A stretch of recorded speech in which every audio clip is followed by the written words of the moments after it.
మీకు ఈ వీడియో నచ్చితే వీడియో క్లిక్ చేసి ఛానల్ని సబ్స్క్రైబ్ చేసుకోండి.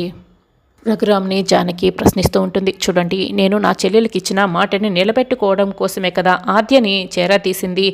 ఆద్యని చేరదీయడం తప్ప ఇచ్చిన మాట నిలబెట్టుకోవడం కోసమే కదండి ఆద్యని చేరదీశాను.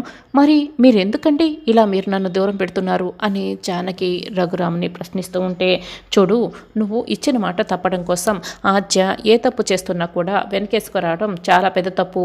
ఇప్పుడు ఆస్తి నాది అని ఆద్య అలా మాట్లాడుతుంటే నువ్వు రామాకి సీనుకి పెళ్లి చేస్తూ ఉంటే పీటల మీద పెళ్లి ఆగిపోయేలా చేసింది. మరి ఇన్ని తప్పులు చేస్తున్న ఆర్జీని నువ్వు వెనకేసుకురావడం ముమ్మాటికి తప్పే కదా అని రఘురామ్ అడుగుతాడు. ఏంటండి, ఆర్జీకి ఆస్తి మీద ఆశ అస్సలు లేదండి. ఏదో పొరపాటున నోరు జారింది.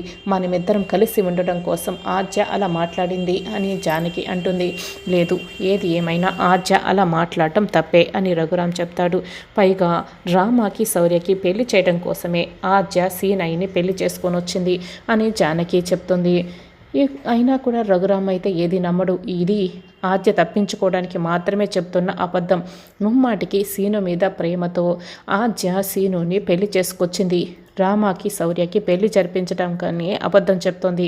ఇది ఆద్య తప్పించుకోవడానికి చెప్తున్న అబద్ధాలు. అటువంటి ఆద్యని వెనకేసుకురావడం నువ్వు ముమ్మాటికి తప్పు చేస్తున్నావు అని రఘురామ్ చెప్తాడు. అంతేకాని మీరు అర్థం చేసుకోరన్నమాట అని జానకి అంటుంది. నేను చెప్తున్నదాన్ని నిజాలే, నా మనసు మారదు, ఇక నువ్వు బయలుదేరచ్చు అని ఇక రఘురామ్ అంటాడు. జానకి ఇది విని చాలా బాధపడుతూ వెళ్తుంది. అన్నయ్య, నువ్వు జానకిని వదిలిని ఇలా దూరం పెట్టడం, ఆది చేసిన తప్పుకి ఇలా దూరం పెట్టడం నాకు నచ్చలేదన్నయ్య. జానకి ఏ తప్పు చేయలేదు అని ఇక శివరాం తన నిర్ణయం చెప్పి వెళ్ళిపోతాడు. ఇక జానకి రఘురామ్ మాట్లాడిని తలుచుకుంటూ ఆలోచిస్తూ బాధపడుతూ రోడ్డులో నడిచి వెళ్తూ ఉంటుంది. అప్పుడే ప్రవళిక, బాబుజీ, ఇక ప్రభాస్ ముగ్గురు వెళ్తూ ఉంటారు. మేడం, ఆ జానకి వెళ్తుంది మేడం అని ప్రభాస్ చెప్తూ ఉంటే, రే బావుజీ, ఇదిగో నేరుగా ఆ జానకి యాక్సిడెంట్ చేసేసాయి, యాక్సిలేటర్ చాలా స్పీడ్గా నొక్కు, దానికి యాక్సిడెంట్ అయిపోవాలి అని ప్రవళిక అంటుంది. మేడం, ఏంటి మేడం, ఆవిడ ప్రాణాలు తీసేస్తే ఎలా మేడం అని ప్రభాస్ ఇక కంగారు పడుతూ ఉంటాడు. ఏమీ కాదు, నేను చెప్పించేసాయి బావుజీ అని ప్రవళిక అంటుంది. వెంటనే అతను యాక్సిలేటర్ చాలా స్పీడ్గా నొక్కుతాడు. యాక్సిడెంట్ చేయబోతూ జానకి పక్కకు వెళ్ళిపోతుంది. అయితే బురద నీళ్ళు జానకిపై పడిపోతాయి. కొంచెంలో తప్పించుకుంది, లేకుంటే యాక్సిడెంట్ అయ్యి ఆవిడ ప్రాణాలు పోయి ఉండేటివి అని ప్రవళిక ఇక బాధపడుతుంది. మేడం, మీరెందుకు మేడం మళ్ళీ ఇప్పుడు కారు దిగుతున్నారు? వెళ్ళి నిజంగానే ప్రాణాలు చేత్తోనే తీసేస్తారా ఏంటి అని ప్రభాస్ అయితే కంగారు పడుతూ ఉంటాడు. మీరు కనుక ఆవిడ ప్రాణాలు తీశారే అనుకోండి, నన్ను బావుజీని ఇక్కడ జనాలు ప్రాణాలు తీసేస్తారు మేడం, మేము ప్రాణాలతో ఉండం, మీరు కూడాను అని ప్రభాస్ చెప్తాడు. నువ్వు కాస్త ఆగుతావా అని ప్రవళిక ఇక నీళ్ళ బట్టలు పట్టుకొని జానకి దగ్గరికి వస్తుంది. రే బావుజీ, అవి నీళ్ళా లేకపోతే యాసిడా అని ప్రభాస్ అడుగుతూ ఉంటాడు. మేడం, నీళ్లు తీసుకుని వెళ్ళినా యాసిడ్డే అయిపోతుంది, ఎవరి ప్రాణాలైనా పోవాల్సిందే అని బావూజీ అంటాడు. వీడి పిచ్చి మాటలు, ఈవిడ ఏం చేస్తుందోనని అని ప్రభాస్ కారులో కూర్చొని కంగారు పడుతూ ఉంటాడు. అప్పుడే జానకి అయితే ఏంటి ఇలా బురద చల్లారు అని ఇక తుడుచుకుంటూ ఉంటుంది. అప్పుడే ప్రవళిక అక్కడికి వస్తుంది. ఇక నీళ్ళని జానకి ముఖంపై విసిరి కొడుతుంది. ఏం చేస్తున్నారు అని జానకి అడుగుతూ ఉంటే, అంటే మీ పైన బురద పడింది కదా జానకి గారు, అందుకే నేను నీళ్లు కొడుతున్నాను అని ప్రవళిక అంటుంది. ఏంటి, నీళ్లు కొట్టడం ఇలానా అని జానకి కోపడితే, కారులో కూర్చుంటే మీకు కళ్ళు కనపడవా, ఇలా బురద మనిషి మీద పడేలా వెళ్ళిపోతూ ఉంటారా అని జానకి కోపడుతూ ఉంటే, చూడండి జానకి గారు, ఇవ్వకోండి, నేను మీకు బురద పడింది కదా అది పోవాలని నీళ్లు కొట్టాను, మీకు కోపంగా అనిపిస్తే నేనేం చేసేది, మీరే కడుక్కోండి అని వాటర్ బాటిల్ ఇస్తుంది. జానకి ఇక ముఖం కడుక్కుంటూ ఉంటుంది. చీరపై పడిన బురద మొరకల్ని కూడా తుడుచుకుంటూ ఉంటుంది. అప్పుడే ప్రవళిక, చూడండి జానకి గారు, మాకు కళ్ళు కనిపిస్తే సరిపోదు కదా, కాలినడకన రోడ్డుపై వెళ్ళి మీరు కూడా కొంచెం చూసుకుని వెళ్ళాలి కదా, రోడ్డు అంతా నాదే అన్నట్లు ఇలా నడుచుకుంటూ వెళ్తూ ఉంటే ఇదిగో ఇలాగే యాక్సిడెంట్లు అవుతాయి, బురద కూడా పడతాయి అని వాటర్ బాటిల్ తీసుకోకుండానే కోపంగా ప్రవళిక అక్కడి నుంచి వెళ్ళిపోతుంది. ఇదిగోండి వాటర్ బాటిల్ అని జానకి తలెత్తి చూసేటప్పుడే అక్కడి నుంచే ప్రవళిక వెళ్ళి కారు ఎక్కేసి ఉంటుంది. నేను నీ ప్రాణాలు తీసేయాలని కారెక్కించబోయానే, నువ్వే మిస్ అయ్యావు, కళ్ళు పెద్దవి చేసినా కూడా నువ్వైతే ప్రాణాలతో బయటపడిపోయావు అని ప్రవళిక అనుకుంటుంది. కార్ పోనీ అని చెప్తూ ఉంటుంది. ఇక బావూజీ కారు డ్రైవ్ చేస్తూ ఉంటాడు. ఇక ఒకతను జానకమ్మ జానకమ్మ అని ఒక జంటను వెంట పెట్టుకుని వస్తాడు. పెద్దమ్మ మీకోసం ఎవరో వచ్చారు అని ఆద్య అంటుంది. చెప్పండి అని జానకితో పాటే శ్రీను కూడా అక్కడికి వస్తారు.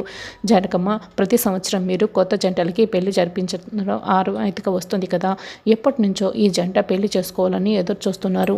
మీరే దగ్గరుండి వీరిద్దరి చేతుల మీదుగా ఈ జంటగా పెళ్లి జరిపించాలి, వీళ్ళకి ఎవరూ లేరు అని చెప్తూ ఉంటే, కానీ ఆయన గురించి మీకు తెలిసిందే కదా అని జానకి చెప్తుంది. తెలుసు జానకమ్మ, కానీ మీరిద్దరూ పెళ్లి చేయిస్తారని వీళ్ళు ఎప్పటి నుంచో ఎదురు చూస్తున్నారు అని అతను చెప్తాడు. అవునండి, 6 నెలలుగా మేము పెళ్లి చేసుకోవడానికి ఎదురు చూస్తున్నాం. మీ పెళ్లి రోజే మీ చేతుల మీదుగానే పెళ్లి చేసుకోవాలని అనుకుంటున్నాం. కాబట్టి మీరే ఎలాగైనా మా పెళ్లి జరిపించాలి అని వాళ్ళు ఇక చెప్తూ ఉంటారు. ఎలాగైనా మీరే రఘురామ్ గారిని ఒప్పించి పెళ్లి జరిపించాలి, మీపై మేము భారం వేసి వెళ్తున్నాం అని వాళ్ళు వెళ్ళిపోతారు. ఏంటి పెద్దమ్మ, ప్రతి సంవత్సరం మీరు జంటలకే పెళ్ళిళ్ళు చేపిస్తారా అని ఆద్య అడుగుతూ ఉంటుంది. అవును ఆద్య, కానీ ఇప్పుడు ఆయన పరిస్థితి వేరు కదా, నాతో కలిసి చేయించరు అని జానకి ఇక బాధపడుతూ ఉంటుంది. లేదు పెద్దమ్మ, మీరు ఖచ్చితంగా ఈ పెళ్ళిళ్ళు మీరే దగ్గరుండి జరిపించాలి. నేను వాళ్ళతో మాట్లాడతాను, పెద్దనాన్న మీతో కలిసి చేయించేలా నేను చేస్తాను అని ఆద్య అంటుంది. వద్దాద్య, ఇప్పటికే వాళ్ళు నిన్ను నానా మాటలు అంటున్నారు, మళ్ళీ మాటలు పడతావా? వద్దాద్య, అక్కడికి వెళ్ళకు అని జానకి చెప్తుంది. లేదు పెద్దమ్మ, ఈ విధంగా మీరు కలవటానికి ఒక అవకాశం వచ్చిందని అనుకుంటాను. ఈ అవకాశాన్ని నేను ఎలా జారవిడ్చుకుంటాను? నేను ప్రయత్నిస్తాను పెద్దమ్మ, మీరిద్దరూ కలిసేలా నేను చేస్తాను అని ఆద్య అంటుంది. మామయ్య ఒప్పుకుంటారులేండి అత్తయ్య, ధైర్యంగా ఉండండి మీరు అని సీను కూడా చెప్తాడు. సీను నువ్వు నా త్వర అని ఆద్య చెప్తుంది. పదాద్య అని సీను వెనకే వెళ్తూ ఉంటాడు. ఇక అస్మిత ప్రమీల చేతికి ఫోన్ ఇస్తుంది. స్పీకర్ ఆన్ చేసి శౌర్యకి కాల్ చేయమంటుంది. వెంటనే ప్రమీల శౌర్యకి కాల్ చేస్తుంది. ఏంటి, వ్రతానికని పిలవటానికి వెళ్ళావు కదా, ఇంకా ఎందుకు రాలేదు? త్వరగా రామని తీసుకొని ఇంటికి వచ్చాయి అని ప్రమీల చెప్తుంది. అప్పుడే అమ్మ, ఇక్కడ పరిస్థితులు అసలేం బాగలేవమ్మా అని అక్కడ విషయం అంతా కూడా శౌర్య చెప్తూ ఉంటాడు. అవునా, అలా వచ్చేసారా? పాపం వాళ్ళు ఎలా ఉన్నారు ఇప్పుడు అని ప్రమీల అడుగుతూ ఉంటుంది. ఇక వెంటనే అస్మిత ప్రమీల వీపుని బాగా కొడుతూ ఉంటుంది. వీపుపై అసలు నేను చెప్పిన విషయం చెప్తారా లేదా అని కోప్పడుతుంది. సరే చెప్తాను అని ప్రమీల అంటూ ఈ వాళ్ళ బాధలేదో వాళ్ళు పడతారు, కానీ నువ్వైతే రామాన్ని తీసుకొని వెంటనే ఇంటికి వచ్చాయి అని ప్రమీల అంటుంది. అమ్మ, ఇక్కడ అందరూ చాలా బాధగా ఉంటే ఇప్పుడు రామ వీళ్ళందరినీ వదిలేసి ఎలా ఇంటికి వస్తుందమ్మా? తను ఇక్కడే ఉంటుంది అని ఈ సమయంలో రామాన్ని చెప్పడం కరెక్ట్ కాదమ్మా అని శౌర్య చెప్తాడు. అవును కదా అని ప్రమీల అంటుంది.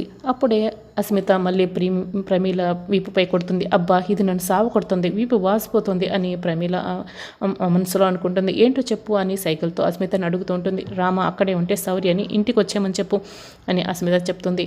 సరే, రామలక్ష్మి రానవసరం లేదు, కానీ నువ్వు వచ్చేసే శౌర్య అని ప్రమీల అంటుంది.